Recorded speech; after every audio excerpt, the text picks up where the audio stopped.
अस्सलामुअलैकुम स्टूडेंट्स, कैसे हैं आप सब लोग। आई होप कि आप सब लोग बिल्कुल ठीक होंगे, खैरियत से होंगे। My name is Kamran Shah and you guys are watching our YouTube channel AK education. So today we are going to study class 11 chemistry chapter 4 हमारे पास चल रहा है and the chapter name is state of matter gas. और last video के अंदर हमने Graham's law of diffusion पढ़ा था और आज की वीडियो के अंदर हम ग्राहम्स लॉ ऑफ डिफ्यूजन के जो है न्यूमेरिकल्स वो सब सॉल्व करेंगे, सेल्फ असेसमेंट, वर्क एग्जाम्पल्स और इसके अलावा जो हमारे पास एक्सरसाइज के न्यूमेरिकल हैं सब हम सॉल्व करने जा रहे हैं।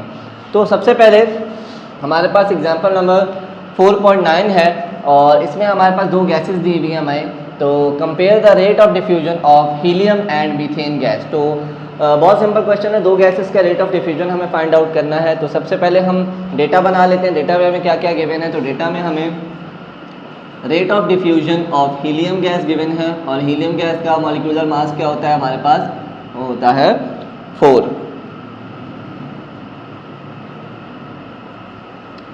और मीथेन का जो मॉलिक्यूलर मास है, rate of diffusion of methane, वो कितना गिवन है, 16 AMU। ठीक है, और सॉल्व करते हैं। रेट ऑफ डिफ्यूजन दोनों का मालूम करना है। फार्मूला कौन सा लगेगा, RHE divided by RCH4 is equal to square root of molecular mass of CH4 gas divided by square root of molecular mass of helium gas. अब वैल्यूज पुट कर देते हैं। मीथेन का मॉलिक्यूलर मास कितना है, 16, उसका स्क्वायर रूट, और इसके अलावा हीलियम का मॉलिक्यूलर मास क्या है, 4, इसका स्क्वायर रूट, और यहाँ पर HE divided by methane gas as it is आ जाएगा। ठीक है, बाकी काम हम लोग यहाँ पर कर लेते हैं। अच्छा, इसके अलावा जब हम 16 का स्क्वायर रूट निकालेंगे तो वो आएगा हमारे पास 4, और 4 का स्क्वायर रूट हमारे पास आता है 2। ठीक है, और 2 1 ज़ा 2, 2 2 ज़ा 4 हमारे पास हो जाएगा। और अगर हम यहाँ पर देखें तो rate of diffusion of helium gas divided by rate of diffusion of methane gas हमारे पास बराबर होता है 2/1। ठीक है, तो यहाँ ये हमारा क्या है, ये आंसर है। तो आप ये नीचे एक लाइन लिख सकते हैं, the rate of diffusion of helium gas is 2 time faster than methane gas. क्योंकि जो मैंने लॉ के अंदर आपको बताया था कि जो गैस लाइटर होती है वो ज़्यादा जल्दी डिफ्यूज़ करती है। तो ये हमारा आंसर है क्वेश्चन नंबर 1 का। इसी तरीके से क्वेश्चन नंबर 2 है हमारे पास, एग्जाम्पल नंबर 4.10 है। इसके अंदर हमसे क्या पूछा जा रहा है कि the ratio of rate of diffusion of 2 gases A and B। दो गैसेस हमें दे दी और उनका रेट ऑफ डिफ्यूजन हमें दे दिया, यानी R की वैल्यू हमें गिवन कर दी। A की वैल्यू क्या है, 1.5, और B की वैल्यू हमारे पास क्या है, 1। If the molecular mass of A gas is 16, A gas का मॉलिक्यूलर मास हमारे पास 16 है, then find out the molecular mass of B gas. तो इसमें सबसे पहले हम देख लेते हैं कि हमें गिवन क्या क्या है। तो सबसे पहले हम देख लेते हैं कि A हमें गिवन हुआ, rate of diffusion of A gas हमें गिवन किया हुआ है इन्होंने 1.5, rate of diffusion of B gas हमें गिवन किया हुआ है 1, और molecular mass of A gas इन्होंने हमें दे दिया 16, और molecular mass of B gas हमने क्या करना है, फाइंड आउट करना है। सॉल्व करेंगे, फॉर्मूला लगेगा RA/RB is equal to square root of molecular mass of B gas divided by square root of molecular mass of A gas. Values put कर देंगे। अच्छा, RA की वैल्यू हमारे पास क्या है, 1.5 डिवाइडेड बाय 1। ठीक है, और मॉलिक्यूलर मास ऑफ जो है B गैस का हमें कितना गिवन है, 16 गिवन है, और सॉरी B का हमें नहीं पता, A का हमें पता है। तो A हमारे पास यहाँ पर B ऐसे एज इट इज़ आ जाएगा, और A का हमें कितना गिवन है, 16। ठीक है, बाकी का काम हम यहाँ पर कर लेते हैं। अच्छा, ये सबसे पहले स्क्वायर रूट ले लेते हैं। सबसे पहले स्क्वायर रूट किस तरीके से लेंगे कि हमारे पास ये नीचे 1 है, 1 लिखें ना लिखें कोई फ़र्क नहीं पड़ता। तो 1.5 upon this and molecular mass of B gas. अच्छा, 16 का जो है हमारे पास अगर हम स्क्वायर रूट लें तो क्या आता है, 4 आता है। ठीक है, तो 1 लिखें या ना लिखें कोई फ़र्क नहीं पड़ता। तो ये यहाँ डिवाइड हो रहा है, ऊपर जाकर मल्टीप्लाई हो जाएगा। तो यहाँ पर हमारे पास molecular mass of B gas 1.5 multiply by 4 हो जाएगा। जब 1.5 को हम मल्टीप्लाई करेंगे 4 के साथ तो आंसर हमारे पास क्या आएगा, 6 आएगा। लेकिन अब हमारे पास क्या है, यहाँ पर स्क्वायर रूट है, तो स्क्वायर रूट को हटाने के लिए हम क्या करते हैं,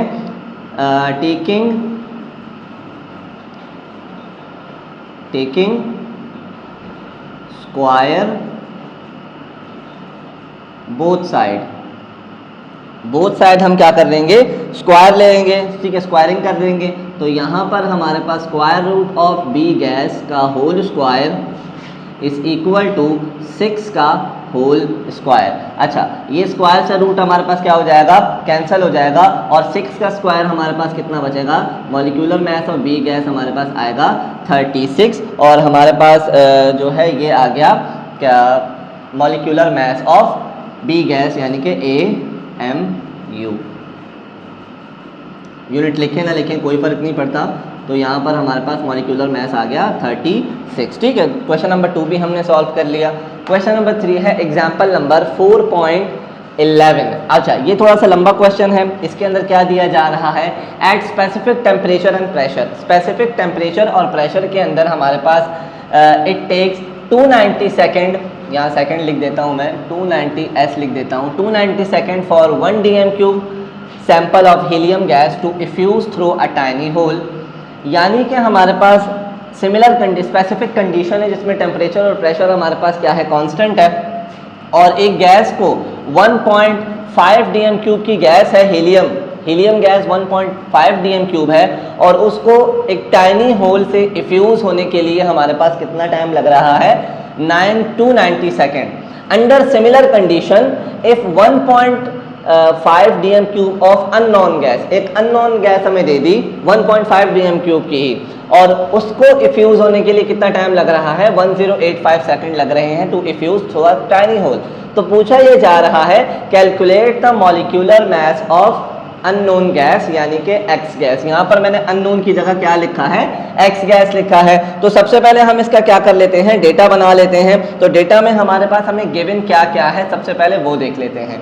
तो वॉल्यूम ऑफ HE गैस यानी हीलियम गैस का वॉल्यूम हमें कितना दे दिया, 1.5 dm³। अच्छा, टाइम ऑफ HE गैस कितने टाइम में वो निकल रही है, तो वो है हमारे पास 290 सेकेंड। चलो यूनिट पे लिख लेते हैं, dm³। अच्छा, इसके अलावा अंडर अ सिमिलर कंडीशन हमें बताया जा रहा है एक अननोन गैस है, और अननोन गैस का हमारे पास क्या है, वॉल्यूम कितना है, अननोन गैस का वॉल्यूम कितना है, 1.5 dm³, और अननोन गैस को जो टाइम है हमारे कितने टाइम में इफ्यूज हो रही है, वो है 1085 सेकेंड, ठीक है। और इसमें इन्होंने पूछा है कि मॉलिक्यूलर मास हमने फाइंड आउट करना है एक्स गैस का, molecular mass of X gas find out करना है, क्योंकि हीलियम का तो हमें पता है कि 4 होता है। तो क्या करेंगे, सबसे पहले solve RHE divided bye RX, ठीक है, molecular mass of x divided by molecular mass of helium, ठीक है। तो लेकिन यहाँ पर हमें रेट ऑफ डिफ्यूजन तो पता नहीं है, तो हम किस तरीके से फाइंड आउट करेंगे, तो याद रखिएगा कि रेट ऑफ डिफ्यूजन बराबर होता है वॉल्यूम अपॉन टाइम के, ठीक है। तो इसको हम क्या कर देंगे, ब्रेक कर देंगे इसके अंदर। तो यहाँ पर हम किस तरीके से ब्रेक करेंगे कि volume of HE divided by time of HE, ठीक है। नीचे आ गया डिवीजन में हमारे पास volume of X gas divided by time of X gas, ठीक है, is equal to molecular mass of X gas और square root of molecular mass of HE gas, ठीक है। अब हम क्या कर लेते हैं, डिवीजन में लिख लेते हैं इसको। सबसे पहले वॉल्यूम ऑफ HE गैस हमारे पास divided by time of helium gas, यहाँ पर डिवीजन का साइन बीच में डाल देते हैं, और वॉल्यूम ऑफ हमारे पास X gas divided by time of X gas, ठीक है, is equal to molecular mass of square root of molecular mass of H और square root of molecular mass of helium gas. ठीक है, अब याद रखिएगा जब भी हम सबसे पहले जो है वैल्यूज पुट कर देते हैं, तो वॉल्यूम ऑफ हीलियम हमें कितना दिया हुआ है 1.5, टाइम कितना दिया हुआ है 290 second, divided by volume of x हमें कितना दिया हुआ है 1.5 और इसका टाइम हमें कितना दिया हुआ है 1085 दिया हुआ है, is equal to square root of molecular mass of H। ये तो हमें मालूम करना है और इसका मॉलिक्यूलर मास हमारे पास कितना होता है, वो होता है 4। अच्छा, याद रखिएगा जब भी हमारे पास साइन को डिवाइड के साइन को हम मल्टीप्लाई के साइन में कन्वर्ट करते हैं तो वैल्यू जो है रेसिप्रोकल हो जाती हैं। तो हमारे पास कुछ इस तरीके की इक्वेशन बन के आएगी कि 1.5 अपॉन 290 ये वैल्यू रेसिप्रोकल हो जाएंगी, तो यहाँ पर आ जाएगा 1085 डिवाइडेड बाय 1.5। ठीक है, यहाँ square root of molecular mass of H gas और यहाँ पर square root of molecular mass of helium gas. बाकी का काम हम यहाँ पर कर लेते हैं। तो ये 1.5 से ये 1.5 जो है वो कैंसिल हो जाएगा, तो हमारे पास बचेगा क्या 1085 upon 290 second is equal to square root of molecular mass of H gas और square root of molecular mass of helium gas. तो सबसे पहले हमने इसके ऊपर से क्या करना है, रूट को हटाना है। तो रूट को हटाने के लिए हम क्या करते हैं, टेकिंग स्क्वायर बोथ साइड। तो हम क्या करेंगे, स्क्वायरिंग बोथ साइड कर देंगे। जो जब हम स्क्वायरिंग बोथ साइड करेंगे, स्क्वायरिंग बोथ साइड, तो जब स्क्वायरिंग बोथ साइड करेंगे 1085 अपॉन 290 सेकेंड को हम का होल स्क्वायर ले लेंगे, इज इक्वल टू यहाँ पर आ जाएगा square root of molecular mass of H gas X gas और square root of molecular mass of helium gas का होल स्क्वायर। ठीक है, तो सबसे पहले इस स्क्वायर से ये दोनों रूट हमारे पास क्या हो जाएंगे, कट जाएंगे और इसकी वैल्यू अगर जब आप कैलकुलेटर के अंदर आप इसको सॉल्व करेंगे तो आपकी वैल्यू आएगी 13.9 और 13.9 को हम 14 भी लिख सकते हैं। तो यहाँ पर मैं क्या लिख दूंगा, 14 लिख दूंगा और 14 हमारे पास किसके बराबर आ जाएगा, m molecular mass of X gas divided bye 4 आ जाएगा यहाँ पर। अच्छा, ये 4 यहाँ पर क्या हो रहा है, डिवाइड हो रहा है, उस तरफ जाकर मल्टीप्लाई हो जाएगा। तो यहाँ पर molecular mass of X gas बराबर हो जाएगा 14 मल्टीप्लाई बाय 4। जब 4 को आप जो है 14 के साथ मल्टीप्लाई करवाएंगे तो आंसर आपके पास आएगा 56 और मॉलिक्यूलर मास है तो ग्राम पर मोल इसकी यूनिट आ जाएगी। और इस तरीके से हमारा जो थर्ड न्यूमेरिकल है वो भी सॉल्व हो जाएगा। मूव करते हैं न्यूमेरिकल नंबर 4 के ऊपर। तो मूव करते हैं नेक्स्ट न्यूमेरिकल की तरफ। सेल्फ असेसमेंट है ये और इसमें क्या पूछा जा रहा है, सेम न्यूमेरिकल है, सेम मेथड वही है।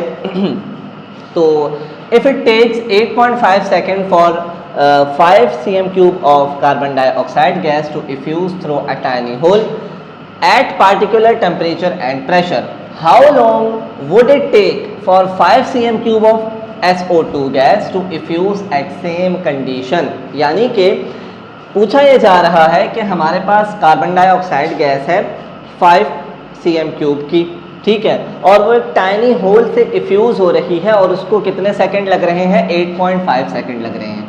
सेम अगर टेम्परेचर और प्रेशर को हम कांस्टेंट रख दें तो पूछा ये जा रहा है कि दूसरी जो गैस हमारे पास मौजूद है सल्फर डाइऑक्साइड, उसके भी वॉल्यूम हमें गिवन कर दिया 5 cm³, तो उसका कितना टाइम लगेगा। तो सबसे पहले हम डेटा बना लेते हैं। डेटा में हमें क्या गिवन है, तो यहाँ पर वॉल्यूम ऑफ कार्बन डाइऑक्साइड हमारे पास गिवन है और वो कितना है 5 cm³, ठीक है, और टाइम ऑफ कार्बन डाइऑक्साइड कितना गिवन है हमारे पास, वो है 8.5 सेकेंड। और इसके अलावा वॉल्यूम ऑफ सल्फर डाइऑक्साइड हमारे पास कितना गिवन कर दिया, 5 cm³ गिवन कर दिया, और टाइम ऑफ सल्फर डाइऑक्साइड मतलब कितने टाइम में फ्यूज होगा वो हमें बताना है। अच्छा, और इसके अलावा मॉलिक्यूलर मास तो हमें पता ही है, कार्बन डाइऑक्साइड का मॉलिक्यूलर मास होता है हमारे पास 44 AMU और molecular mass of sulphur dioxide हमारे पास होता है 64 AMU। U। ओके, तो सबसे पहले हमने क्या करना है, अब डेटा बन गया हमारा, अब क्वेश्चन हम आसानी से सॉल्व कर सकते हैं। Rate of diffusion of carbon dioxide divided by rate of diffusion of sulphur dioxide is equal to square root of molecular mass of sulphur dioxide divided by square root of molecular mass of carbon dioxide. ठीक है, अब यहाँ पर भी हमें time और volume given है, तो हम फार्मूले को तोड़ देंगे, R is equal to V upon T के अंदर तोड़ देंगे। तो यहाँ पर भी हम लिख सकते हैं volume of carbon dioxide divided by time of carbon dioxide. अच्छा, इसके अलावा volume of sulphur dioxide divided by time of sulphur dioxide is equal to, ये हमारे पास एज इट इज आ जाएगा SO2 divided by molecular mass of carbon dioxide. ठीक है, अब हमने क्या करना है, वैल्यूज को थोड़ा जो है तरतीब से लिख देते हैं।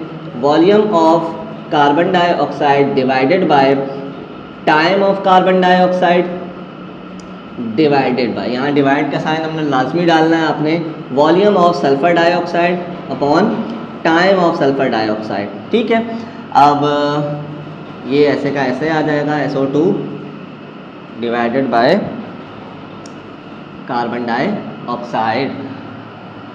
अब बाकी का काम यहाँ कर लेते हैं, वैल्यूज पुट कर देंगे। वॉल्यूम ऑफ कार्बन डाइऑक्साइड हमें कितना गिवन है 5 डिवाइडेड बाय टाइम कितना गिवन है 8.5। ठीक है, फिलहाल डिवीजन का ही साइन रहने दें।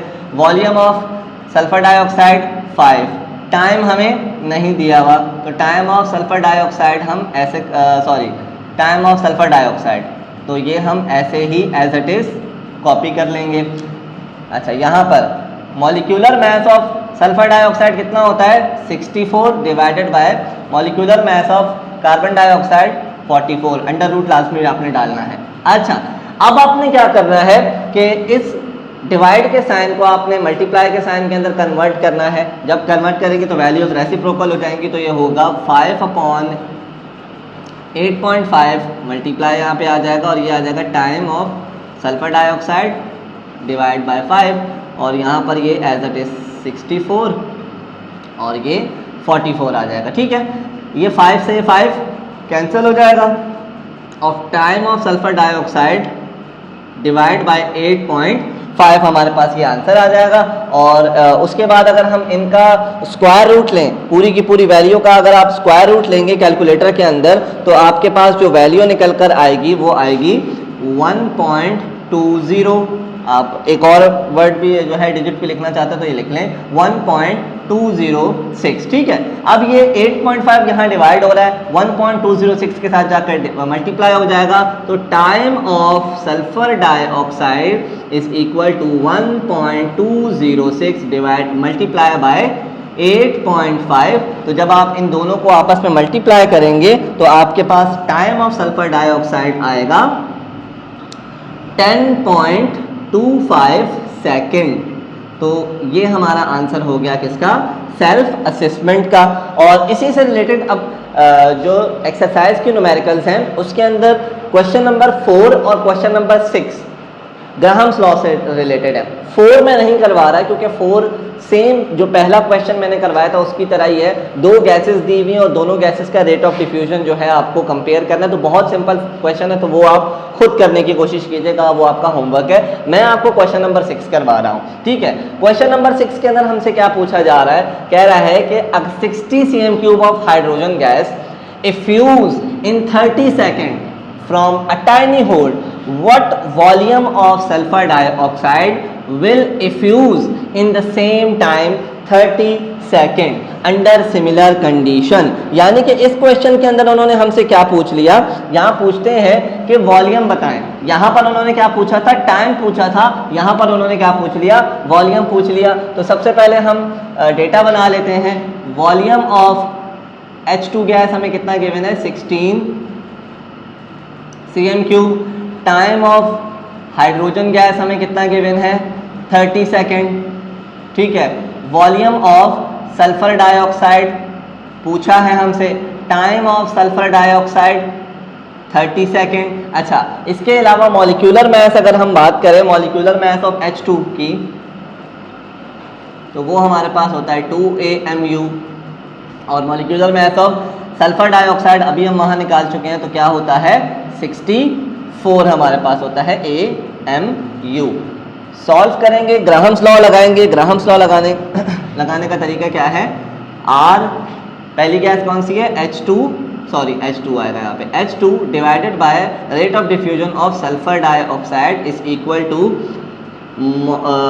Square root of molecular mass of sulphur dioxide divided by square root of molecular mass of hydrogen. ठीक है, अब सेम वही काम करेंगे, R को ब्रेक कर देंगे वॉल्यूम अपॉन टाइम के अंदर। तो यहाँ पर volume of H2 gas divided by time of H2 gas, division का साइन बीच में आएगा, volume of SO2 divided by time of SO2 is equals to, ये एज इट इज आ जाएगा square root of molecular mass of SO2 और नीचे आ जाएगा H2। ठीक है, अब ज़रा तरतीब से लिख लेते हैं इसको, volume of H2 gas divided by time of H2 gas, यहाँ बीच में डिवीजन का sign, volume of SO2 gas divided by time of SO2 gas.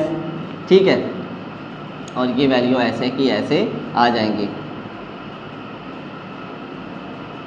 H2। अब यहाँ पर हम वैल्यूज पुट कर देते हैं, तो वॉल्यूम ऑफ हाइड्रोजन गैस यहाँ कर लेते हैं काम।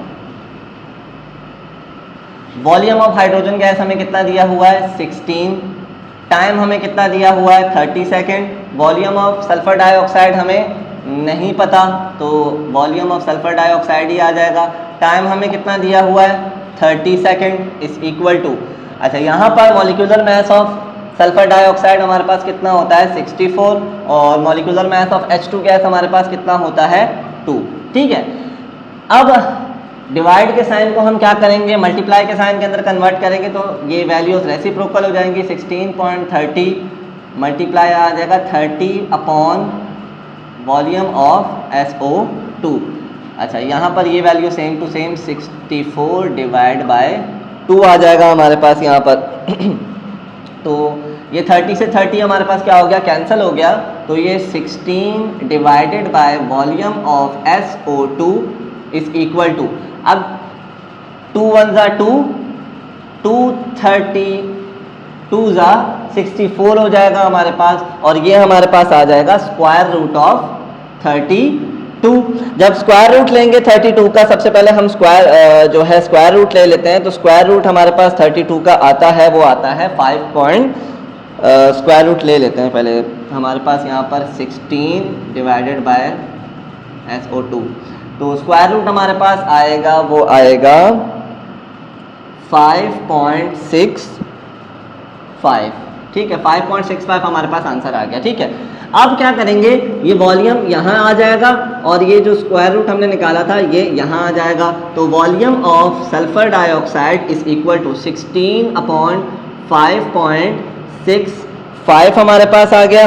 और जब इन दोनों को हम आपस में डिवाइड करेंगे तो वॉल्यूम ऑफ सल्फर डाइऑक्साइड हमारे पास आ जाएगा, और वो कितना आएगा 2.83, और क्वेश्चन के अंदर हमें cm क्यूब में दिया हुआ है, तो यहाँ पर भी क्या आ जाएगा cm क्यूब। तो इस तरीके से हमने क्या निकाल लिया, वॉल्यूम ऑफ सल्फर डाइऑक्साइड हमने फाइंड आउट कर लिया। और ग्राहम्स लॉ से रिलेटेड जितने भी न्यूमेरिकल थे आपकी बुक के अंदर वो हमने सॉल्व करवा दिए हैं। इसी से रिलेटेड बाकी सारे न्यूमेरिकल भी होते हैं, कोई इसमें चेंजिंग नहीं है, बस ये फार्मूला लगता है। ठीक है, तो आई होप कि ये वीडियो आपको अच्छे तरीके, ये टॉपिक आपको अच्छे तरीके से समझ आया होगा, न्यूमेरिकल अच्छे तरीके से समझ आए होंगे। अगर इससे रिलेटेड कोई भी क्वेश्चन है, कोई भी क्यूरी है, कोई चीज़ भी अगर समझ नहीं आई तो लाजमी आप हमसे कमेंट सेक्शन के अंदर पूछ सकते हैं। तब तक के लिए अपना बहुत सारा ख्याल रखिएगा। अल्लाह हाफिज़।